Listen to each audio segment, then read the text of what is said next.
Saludos, Dios te bendiga. Esta es tu hermana Abigail Ortiz en la edición número 18 de Tecito. Estoy más que gozosa porque ciertamente semana tras semana siempre encuentro algo de la palabra del Señor con lo que quiero edificar tu vida. Y esta semana pues es una también en la que quiero destacar lo siguiente. Y es el hecho que tanto en Puerto Rico como en muchos lugares del mundo se está celebrando septiembre, mes, mire, de la Biblia, de lo que es nuestra brújula, de lo que es nuestra guía, de lo que de alguna manera contiene las mejores verdades para nosotros ponerlas en prácticas como estilo de vida. En la edición de hoy de nuestro Tecito vamos a estar trabajando el tema cumpliendo la palabra en mi vida, cumpliendo la palabra de Dios en mi vida. Y quiero iniciar este Tecito, ¿verdad?, con un verso que se encuentra en Hebreos capítulo 4, verso 12. Dice la palabra del Señor, porque la palabra de Dios es viva y eficaz y más cortante que toda espada de dos filos, y penetra hasta partir el alma y el espíritu, y las coyunturas, los tuétanos, y discierne los pensamientos y las intenciones del corazón. Ciertamente ese es el efecto que de alguna manera la palabra del Señor debe crear en cada creyente. Hay una pregunta, ¿verdad? Y es la pregunta de alguna manera que motiva este Tecito, y es la siguiente. Yo me pregunto lo siguiente, mis amados hermanos. ¿Tú te atreves a decirle a alguien, te atreves, sigue mi ejemplo? ¿Te atreves a decirle a alguien, sigue mi ejemplo? Ciertamente en el tiempo en el que nos ha tocado vivir, aún siendo nosotros influencia de quienes menos nos imaginamos, prácticamente de alguna manera, sea en el trabajo, sea en la comunidad, inclusive en nuestro hogar, con nuestra familia, siempre hay alguien en quienes nosotros ejercemos cierta influencia. Y es de cuestionarnos si ciertamente nuestro estilo de vida está siendo ejemplo para los demás. Mire, en la Biblia, desde la antigüedad, muchos de los que escribieron la palabra del Señor nos estimularon a que nosotros y nos aconsejaron a que nosotros, los que les seguíamos, tomáramos siempre la palabra como ejemplo para todo. Le voy a dar un ejemplo. En el caso de David, ¿verdad?, el salmista, que sabemos que era este hombre conforme al corazón de Dios, David nos aconsejó en los salmos que meditáramos en la palabra, tanto de día como de noche. El profeta Esdras decía, escudriñen la palabra, mediten en la palabra. Así es que de alguna manera, a través de la Biblia vamos a encontrar gente muy destacada que de alguna manera sí podemos tomar ciertos aspectos de su vida como ejemplo para nosotros vivir.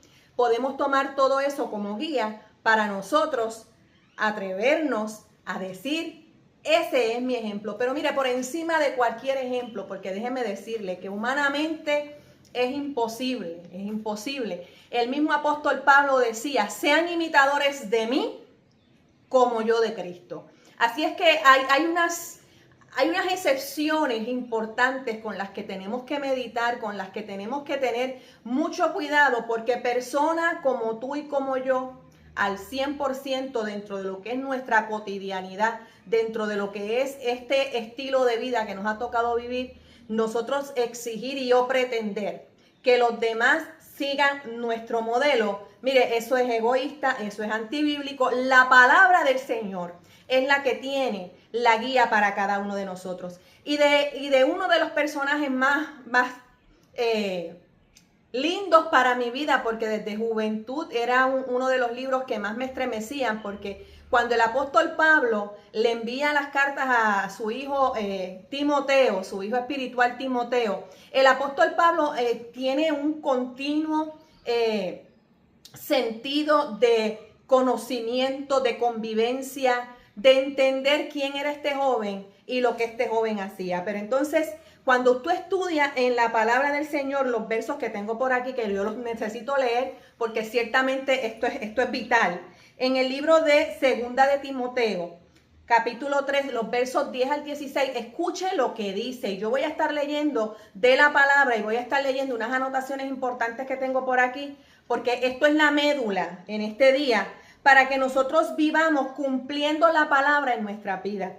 Dice Timoteo 3, segunda de Timoteo 3, 10 al 16. Pero tú has seguido mi doctrina, conducta, propósito, fe, longanimidad, amor, paciencia, persecuciones, padecimiento como los que me sobrevinieron en Antioquía e Iconio, en Listra, persecuciones que he sufrido y de todas me ha librado el Señor. Y también todos los que quieren vivir piadosamente en Cristo Jesús padecerán persecución. Mas los malos hombres y los engañadores irán de mal en peor, engañando y siendo engañados. Pero persiste tú en lo que has aprendido y te persuadiste, sabiendo de quién has aprendido y que desde la niñez has sabido las sagradas escrituras, las cuales te pueden hacer sabio para salvación por la fe que es en Cristo Jesús. Toda la escritura es inspirada por Dios y útil para enseñar, para redarguir, para corregir e instruir en justicia. Así es que vemos aquí un apóstol Pablo nuevamente en el que cuando escribe a Timoteo le menciona asuntos que para él son evidencia. Y en este caso el apóstol Pablo le dice a Timoteo 7 cosas importantes que yo te las quiero resumir, las tengo aquí anotadas en la libreta. Escuche. En lo primero que Timoteo siguió o imitó la vida del apóstol Pablo es en la doctrina. Esa es la número 1, la doctrina. La doctrina no es otra cosa que la enseñanza que se da para instruir a alguien. Así es que lo que Timoteo recibió de Pablo es lo mismo que estaba poniendo en práctica en su ministerio. Segundo, en conducta. ¿Qué es la conducta, mis amados hermanos? La conducta es la manera en que se comportan las personas. Usted aprende la conducta de alguien que es influencia en su vida y esa misma conducta, si se filtra por la palabra del Señor, es la conducta que usted como creyente debe seguir. Ciertamente, en este pleno siglo XXI hay muchas conductas que ponen en tela de juicio si la verdad de la palabra es el norte de algún o X líder. Así es que vamos al tercer asunto que Timoteo se le señala por el apóstol Pablo. Y es el propósito. ¿Qué es el propósito, mis amados hermanos? El propósito es el ánimo o intención de hacer o no hacer algo. Timoteo tenía buenos propósitos. Lo cuarto, la fe. La fe es el conjunto de creencias. El ser humano tiene fe, aunque de alguna manera quiera plantearse que no tiene fe en algo. Mire, hay un conjunto de creencias y la fe de Timoteo, lo señala Pablo, era una fe puesta en nuestro Señor Jesucristo. Lo número 5 sería la paciencia. La paciencia es la capacidad de padecer y soportar por algo sin alterarnos. Eso es paciencia. Número 6, amor. El amor es aquel sentimiento inmenso hacia algo, en este caso hacia nuestro Señor. Y por último, la número 7, que de alguna manera resume estos versículos del 10 al 16 del capítulo 3 de segunda de Timoteo, sería la constancia. Constancia no es otra cosa que firmeza y perseverancia del ánimo en los propósitos. El apóstol Pablo dice que Timoteo, su hijo espiritual, que había aprendido de él, era continuo en todas estas cosas. Mis amados hermanos, cada uno de nosotros tenemos que perseverar en la palabra.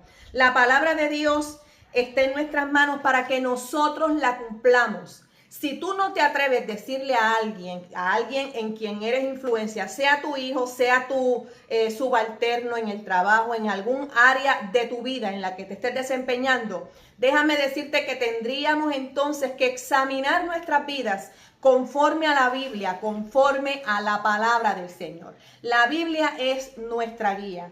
Y según Pablo reseñó que Timoteo y todos los que fueran sus hijos espirituales tenían que ser imitadores de él, como él lo era de Cristo, así mismo nosotros en este tiempo que nos ha tocado vivir tenemos que ser imitadores de Cristo y nuestra guía no es nada menos que la palabra. Yo te espero la próxima semana en un tecito más, así es que deseo que la palabra transforme tu vida, tu corazón y te espero la semana que viene. Bendiciones.